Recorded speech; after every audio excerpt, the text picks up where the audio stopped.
Well, I got a Soviet tank horde down in front of the camera to show you here. And yeah, it's a lot of tanks. Still working on some actually, though. I got about, I don't know, 10 more T-34s to do, like 5 more T-34 85s.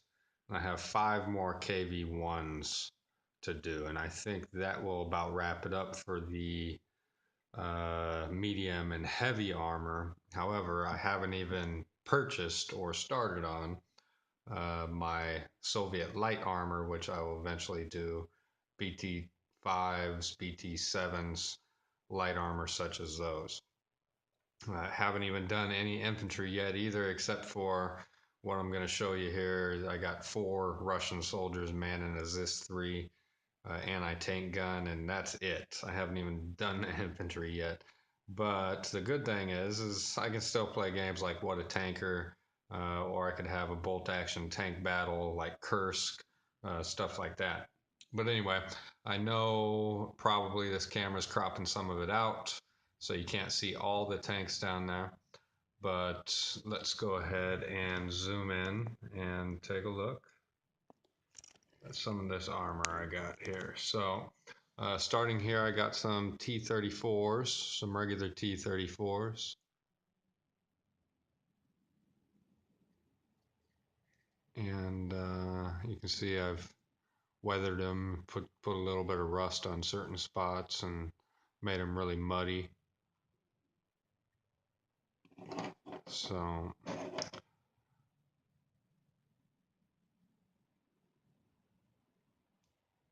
these are about all the same. These 3 are pretty much done with the same patterns. The company sign on the left side of the turret right there, the little diamond. It's hard to see in red on green, and then a slogan on the right side, whether it's for Stalin, for Russia, for motherland, whatever. And then I have some much more muddier T-34s with the Soviet star on them. And after I put this mud, it's a thick mud pigment by Ammo by MiG. I get all the decals on, and then I do the weathering on it and stuff, and then I spray them with a matte varnish so it really holds that pigment on there, and as well as protects the paint and the decals. So I have 3 done up in that such manner with the Soviet stars.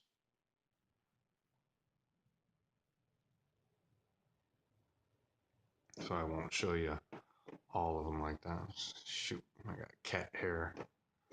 Cat. That's one thing about varnishing. So if you have a cat and you use a varnish on your models, make sure you get any hair or anything that you don't want on the models off, because otherwise it'll stick to it. Since I'm up front here, I will show you this. It's not an armor piece, it's an anti-armor piece. Is this 3 anti-tank gun manned by Russian soldiers. So there's the ZIS-3.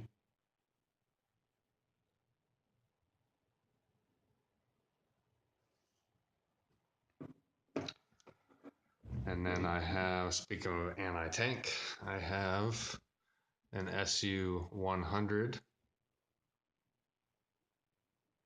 It's the only one I have of that. I may do 1 or 2 more, but for right now, that's the only one I have. SU-100. And I have a couple more T-34s back there, but the 2 more that I'll show you are a different model type. These are hard edge T-34s. You can see the difference in the hatches. They have 2 round hatches up on top. These ones are actually metal by Peter Pig. The other ones that I've shown you have been Plastic Soldier Company, with the exception of the SU-100. That was also a Peter Pig model. So that's one hard edge, and here's another one of the hard edge models.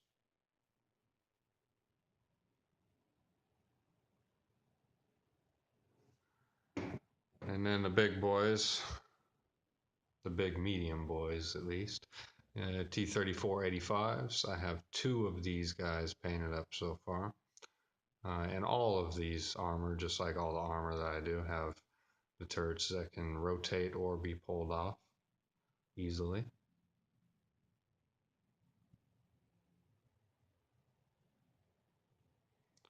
So that is a T-34-85. And I have another T-34-85. And I like to have the numbers on these Russian vehicles chipped and the symbols chipped and scratched or whatever makes it look more Soviet, I guess. And in reality, you could just take a paintbrush and sloppily paint the numbers on because, I mean, they commonly did that in the Soviet armored brigades and divisions. So just slop some paint on it for a number and call it a day. So those are, I do, I didn't, like I said, I didn't show you all of the T-34s down there, but I showed you most of them. And then in the back here is my heavy tanks. So I have KV2s. I have, let's see, 4 KV2s ready to go. And I probably won't do any more than I have here.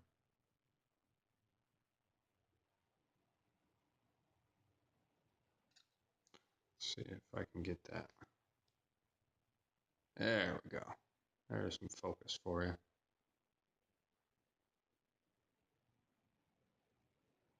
They look pretty nice. I'll show you another guy.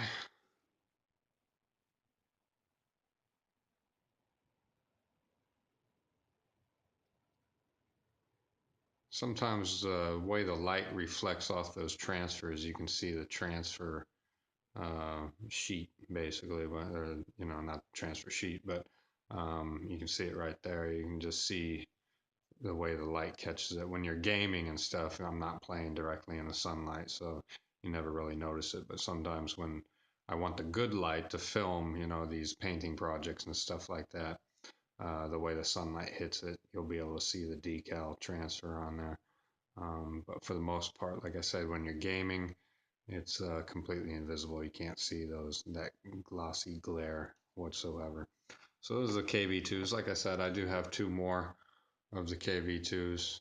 I'll just give you a quick glance at the different type of writing and symbolism on there.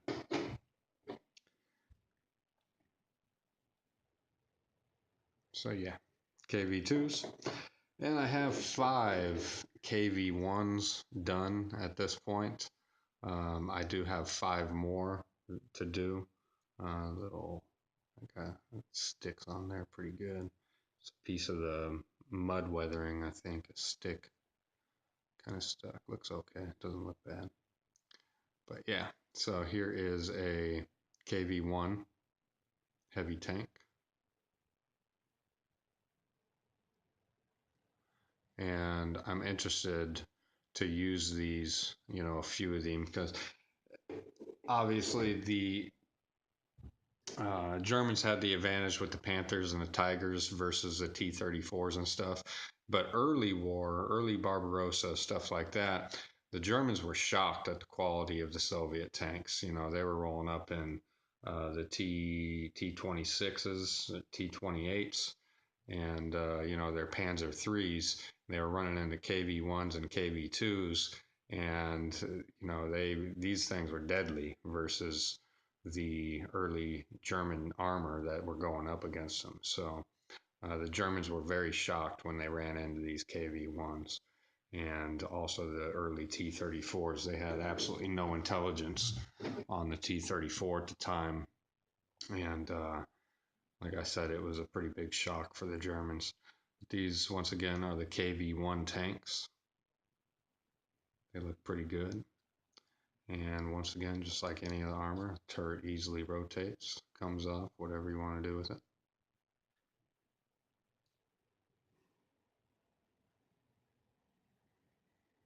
So, then there's a couple more KV-1s down there over to the left here that I won't take up your time. Once you've seen a couple of them, you've pretty much seen them all. Just different numbers on them pretty much. So, there's a Soviet armor that I have done thus far. Like I said, still have about 10 more T-34s to do, about 5 T-34-85s and 5 more KV-1s, which I probably won't do. More than likely, I don't think I need more KV-1s. I'll probably do a giveaway or something on those to somebody who needs them here on my channel. Yeah, I got actually a couple things that I've been thinking about doing a giveaway on just because, I got enough of them and somebody else out there might be able to get more use out of them than I, whether it's gameplay or modeling. There's a lot better painters and modelers out there than me, I can tell you that. But anyway, that is my Soviet armor. Next, I don't know what I'm going to show you. Maybe my German armor. I know I showed you my DAC forces already, my Desert Africa. Uh, so, or Deutsches Africa.